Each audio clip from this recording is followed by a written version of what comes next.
말씀드리면서 어르신 사업과 관련해서 많은 경험이 있으신 선생님들의 좀 지혜를 좀 모으고 좋은 의견을 구하는 자리라고 좀 생각하고 있습니다. 네, 저희가 국립국어원 어르신 대상 국어문화 프로그램 운영 활성화 방안 연구라는 이 사업을 소개해드리려고 하는데, 이 국어원 사업을 저희 국어문화운동본부가 소개해드리게 된 것은 이번 사업의 수행 기간으로 선정이 되어서 이 사업을 소개해드리려고 하고요. 사례 발표를 할 수 없는 것이 아직 사례가 없습니다. 이제 시행할 예정이기 때문에 어떻게 시행할 계획인지를 말씀드리고 또 그 과정에서 선생님들이 또 좋은 의견을 구하고자 합니다.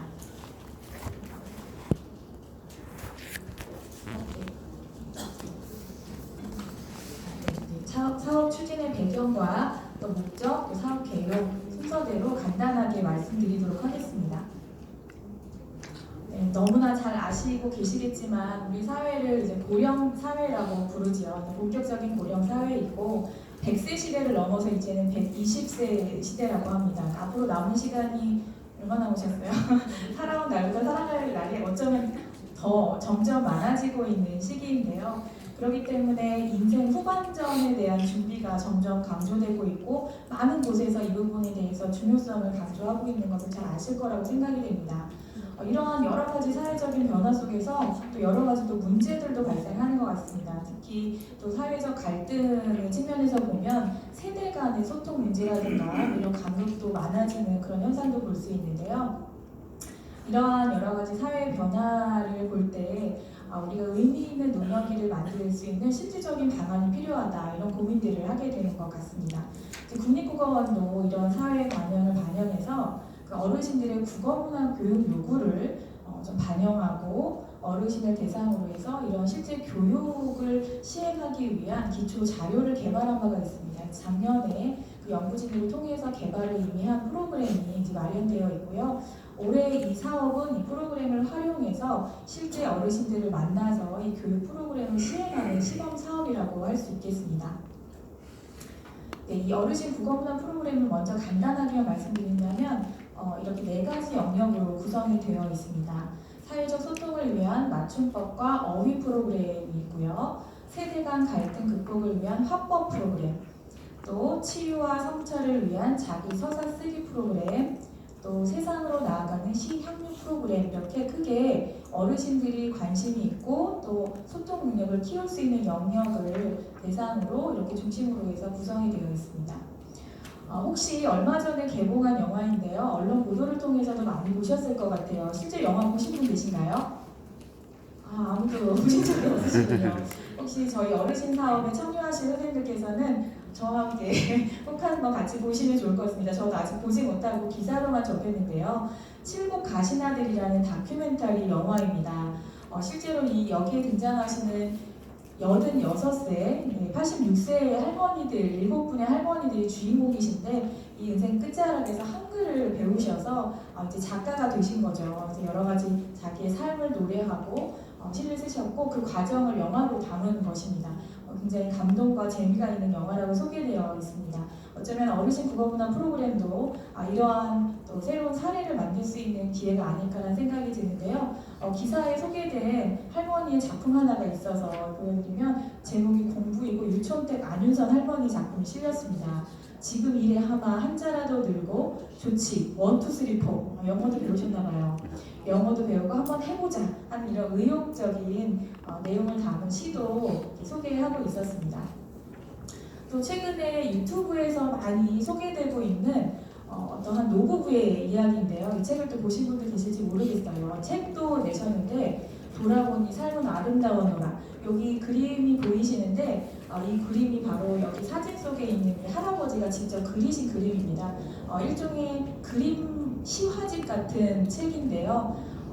원래는 평생 그림을 그려보신 적이 없는 외국에 이민을 가셔서 사시던 노부부께서 우연한 기회에 그 그림을 그리셨고 아들이 권유를 했대요. 이 그림을 그냥 그려서 버리지 말고 좀 의미 있게 나누어 보면 어떻겠냐고 의견을 줬는데 할아버지가 처음에는 그냥 흘려 들으시다가 이 손자와 소통하면 어떻겠냐라는 의견을 듣고 내 그림이 손주한테 남겨줄 수 있겠구나 이런 생각을 하셨다고 해요. 그래서 그때부터는 그림을 그리시면서 손주에게 전하고 싶은 말을 짤막짤막하게 그림을 그리시면서 글을 적으셨고 이것들을 모아서 유튜브에 소개도 하면서 굉장히 많은 이제 반응과 관심을 불러일으켰는데요. 아마 많은 어르신들이 내가 무엇을 남겨줄까를 많이 생각하실 수 있을 것 같아요. 그래서 그림이든 글이든 자기가 가지고 있던 어떤 삶의 이야기들을 다양한 방식으로 표현하는 또 좋은 사례였던 것 같습니다. 네, 이것은 저희 운동본부에서 작년에 이제 발간을 한 키움 수필집이라는 책입니다. 책 제목이 다소 좀 촌스럽다, 너무 평범하다, 뭔가 좀 임팩트가 없다 뭐 이런 얘기도 많이 들었지만 그 수필집 제목은 실제 저희 글쓰기에 참가하셨던 분들이 직접 너무 화려한 건 오히려 싫다, 소박한 대로 하고 싶다라고 하셔서 그 이름을 그대로 이제 실었는데요. 저희 이제 운동본부에서 매달 이제 글쓰기 프로그램을 시민 대상으로 운영을 하고 있습니다. 서울시청에서 일반 시민 대상으로 글쓰기를 하고 있는데 저희는 어르신이라고 이름을 붙이진 않았지만 대부분 오시는 분들이 은퇴 후에 오시는 분들이 많으세요. 글쓰기에 관심이 있는 분들이 많으셔서 글쓰기를 하고 싶다라고 하신 분들이 많으시고 하시는 분들 중에서 한 달에 한 번씩 심화과정에 매주 정기 모임을 갖고 있는데요. 한 3년 정도 그 모임에 참여하신 분들이 지금 여기 작아서 잘 보이지 않지만 책 표지에 13분들의 그림이 그려져 있습니다. 저희 회원분 중에 또 그림을 잘 그리시는 분이 계셔서 직접 그림을 이제 그리셨는데 그것을 표지에 실었는데요. 이 13분들이 그동안 써왔던 여러 가지 글들을 묶어서 이렇게 수필집을 내어서 이분들이 일종의 이제 저자가 되신 거죠. 작가가 되신 경험을 하게 되셨는데요. 그 경험이 굉장히 이분들의 삶에 큰 감동이 되었다고 합니다. 저희로서도 그 과정을 보는 게 굉장히 감동적이었는데요. 저희 그 모임 중에 가장 연세가 많으신 분이 87세이신데 그 아내분이 몇 년 전에 돌아가셔서 아내분이 돌아가신 이후에 사실 굉장한 우울증에 걸리셔서 전혀 바깥 활동을 하지 않으셨다고 해요. 그러면서 아내분한테 편지를 쓰기 시작하시면서 그것이 좀 위로가 되고 우연히 글쓰기를 알게 되셔서 그 글쓰기를 아내분에게 보내는 그 편지들이 굉장히 절절합니다. 또 소년 인민군으로 활동하셨던 한 어르신께서는 한 번도 글을 써본 적이 없다고 하셨는데 처음으로 그 소년 인민군이었다는 그런 경험도 풀어내시면서 그 개인사를 쓰시기도 하셨는데요. 그런 굉장히 우리 사회 역사 속에 있었던 그 개인들의 개인사를 수집하는 저희로서 되게 좋은 경험이기도 했습니다. 여기에 실진 않았지만 최근 굉장히 많은 또 관심을 끌고 있는 박말래 할머니 아시죠? 저도 오는 길에 한번 유튜브를 찾아서 봤는데요. 굉장히 유쾌하더라고요. 그래서 이 박말래 할머니의 이 이슈가 왜 이렇게 관심을 끌까 많은 이제 기사들도 나오고 있는데요. 굉장히 그분이 지향하고 있는 것이 의외성. 우리 이런 할머니가 이런 걸 하신다고? 이런 것들이고 또 세대 소통을 불러온다라는 점에서 많은 분들에게 관심을 끌고 있다. 이렇게 분석을 하신 걸도 보았는데요. 저희 어르신 프로그램도 이런 여러 가지 사회 변화 속에서 이런 좀 좋은 사례를 남길 수 있기를 좀 바라는 마음이기도 합니다. 이러한 배경을 통해서 이번 사업을 추진하는 목적은 어르신들에게 삶의 경험을 언어로 풀어내는 활동, 또 사회적 소통 능력, 언어 능력을 향상시킬 수 있는 기회를 제공하는 것이기도 하고요. 또 전국으로 어르신 관련 기관을 대상으로 해서 찾아가는 프로그램으로 운영을 하고자 합니다. 그래서 조금 더 실효성 높은 교육이 될 수 있도록 이제 방안을 제시하고자 하고 궁극적으로는 그래서 이 찾아가는 어르신 국어문화 학교가 활성화될 수 있도록 이 사업을 추진 목적으로 잡고 있습니다. 네, 사업의 개요는 이제 단순한데요. 이제 간략하게 소개해드리면 지금 저희는 프로그램 준비에 막바지 단계입니다. 교육 자료는 이미 작년에 굉장히 자세하게 잘 개발이 되어 있기 때문에 그것을 어떻게 잘 활용할 수 있는지 활용하고 가공해서 교육 자료를 만들고 있고요. 또 실제 어르신 국어문화 프로그램에 참여할 참여자분들을 확보하고 수요 조사를 하고 있습니다. 또 그 교육 대상자가 확보가 되면 전문 강사분들을 모아서 강사분들을 대상으로 하는 심화 교육을 진행할 예정입니다. 협력 기관들과 협의를 해서 일단 목표로는 총 100차시 이상의 교육을 시행할 계획을 가지고 있습니다. 그리고 가능한 목적으로 지역에 골고루 안배해서 교육을 진행하고자 하고요. 또 실제로 교육 현장을 달리 다 방문을 해서 함께 지원하고 모니터링할 계획도 있고요. 또 어르신 참가자분들을 대상으로 만족도 조사도 해서 어르신들이 정말 이것이 좋았는지 이런 조사도 할 계획입니다. 이런 전체 과정을 통해서 이 어르신 국어문화 프로그램의 완성도와 실효성을 제고하고자 하는 목적을 가지고 있습니다. 네, 앞서서 프로그램 세부 내용을 간단하게 말씀드렸는데 오늘 제가 교재를 저희가 많이 아직 확보하지 못해서 일단 제목만 소개해 드릴까 합니다. 구체적으로 어떤 내용이 있는지 제목만 보셔도 대략 어떤 내용으로 구성되어 있는지 짐작하실 수 있을 것 같습니다. 우선 사회적 소통을 위한 맞춤법과 어휘 프로그램이라고 해서 10차시로 구성이 되어 있습니다. 제목만 보셔도 조금 호기심이 생기시나요? 맞춤법 하면 어르신들이 굉장히 재미없어 하실 거라고 생각하실 수도 있는데 의외로 어르신들에게 맞춤법 강의가 굉장히 수요가 많습니다. 왜냐하면 저희 국어문화원에서도 그 어르신 문해교실을 운영하고 있는 문화원들이 있으시죠. 그분들이 한글 교육을 마치셨지만 한글 교육을 다 마치셔서 글을 쓸 수 있다고 해서 내가 생각하는 말을 막 글로 풀어낼 단계는 아직은 안 되시는 거예요. 그리고 내 글이 틀릴 것이라는 것에 대한 굉장한 걱정과 우려가 크십니다. 그래서 아직 나는 맞춤법을 더 제대로 배우고 싶다 하는 요구가 많다는 것을 이번에 저희가 서울 지역에 2곳의 시범 교육을 예정하고 있는데 그곳의 어르신들도 같은 말씀을 하셨다고 해요. 맞춤법을 하고 싶다. 그래서 저희는 의외였어요. 맞춤법을 그렇게 관심 있어 하실까 했는데 저희 숙제이기도 하죠. 맞춤법으로 전달을 하지만 조금 더 소통 능력을 향상시킬 수 있는 교육 내용으로 확대할 수 있도록 그렇게 하고 조금 더 맞춤법을 생활 속에서 정말 그런 효과를 얻을 수 있는 그런 교육 내용과 방안을 마련해야겠다라는 생각을 해봅니다. 그래서 그 교육을 개발하실 때도 굉장한 고심한 흔적이 보이세요. 네, 세상에 이런 맞춤법이 세월이 흐르면 강사도 변하고 맞춤법도 변한다. 맞춤법이 변하는 건 아닌 것 같지만 네, SNS 또 유행어 이런 것들을 좀 최대한 그 시대의 흐름을 반영해서 알려드리고자 합니다. 네, 치유와 성찰을 위한 자기 서사 프로그램. 많은 어르신들이 또 사실은 많은 이런 말씀 하시잖아요. 내 인생살이 책으로 써도 뭐 10권이 나온다. 근데 막상 책으로 쓰지 못하시는 게 문제이죠. 아마 말씀으로 풀이하신다면 얼마든지 그 살아온 과정을 밤새도록 얘기하실 수도 있을 것 같아요. 그래서 그 과정을 교육적으로 잘 담아서 또 글까지 쓸 수 있도록 안내하는 과정이라고 할 수 있을 텐데요. 나의 연대기, 나의 정말 달콤 쌉싸름한 청년 시절, 또 살아오시면서 소중한 사람, 미운 사람 굉장히 많으셨겠죠. 이제 소중한 사람, 미운 사람을 떠올리면서 내 얘기를 풀어내고 또 작별에 대해서 생각해보고 나의 역사에 대해서 생각해보는 연대기를 하나의 자기 서사 프로그램으로 이제 구성하는 내용입니다. 또 세대 간 갈등 극복을 위한 팝업 프로그램인데요. 또 어르신들이 나 손주랑 많이 얘기하고 싶은데 얘네 말을 이해를 못하겠다. 얘네가 쓰는 말을 나한테 알려달라. 일종의 신조어를 알려달라는 말씀이기도 한 것 같지만 박말래 할머니 컨텐츠가 우리 사회에서 지금 유행을 하고 있는 거 보면 이 세대 간의 그 소통은 굉장히 중요한 것 같습니다. 그 어르신들이 소통에 대한 욕구가 굉장히 크시다는 걸 알 수 있는데요. 그래서 어르신들 중에서 이 화법에 대해서도 공부를 하셔서 얼마든지 우리가 의사소통을 잘 할 수 있다 하는 내용을 교육할 수 있을 것이라고 생각이 듭니다.